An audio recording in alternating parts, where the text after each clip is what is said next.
Osborne, and I'm here with my friend Bob Blank, and we're kind of on a little journey here together. We're kind of thinking a little bit about our journeys. Also, you know, obviously it's the journey at Trinity Church as we kind of walk with the Israelites through the wilderness and their experiences there, and we're learning lessons and just kind of what's desert experience like, you know, what kind of defines a desert experience. So what's your answer, Bob? Well, Bill, I think I would define a desert or a wilderness experience for me personally is more of a waiting period or a holding pattern. You're waiting, you're not really certain what the future is or what the next step is going to be, but you know God's preparing you for something, but not necessarily knowing. And I think for me the worst part is the not knowing, and just learning to trust God without knowing what the next step is, and what the next place is going to be, your job is going to be, your situation is going to be, and just learning to wait and trust and walk even though you can't see it,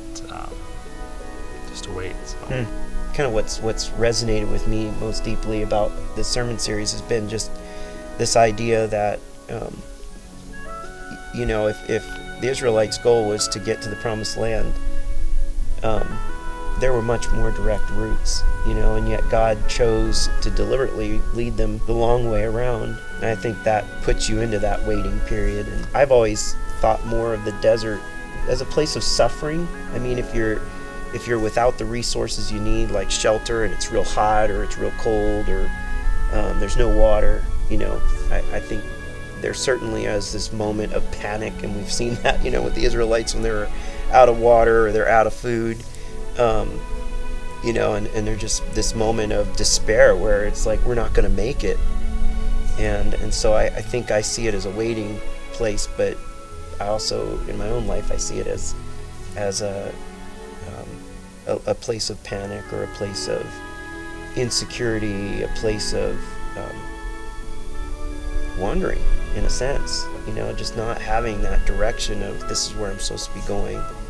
Is the contrast between wilderness experiences that God deliberately brings us to, and He brings us there by His choice and by His design to specifically teach us something, and then there's wilderness experiences that we bring on ourselves by making poor choices and sinful choices, and by disobeying God and by not trusting Him. And I think we've seen both examples so far, you know, from the Israelites' journey.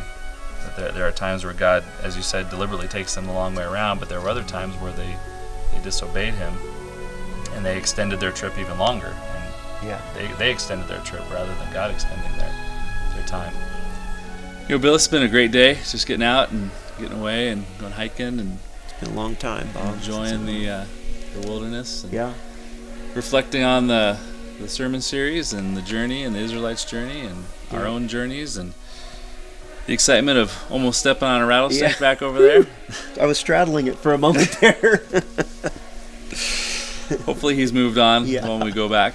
But, you know, I think it'd be really neat if we could get some other people involved in this project here and get some more great idea faith stories, and get some more people to share about their journeys. And as we're all, you know, journeying together as a congregation through the Israelites' journey, it'd be great to hear some other members of the congregation and their journey and what they're going through. And I love that idea.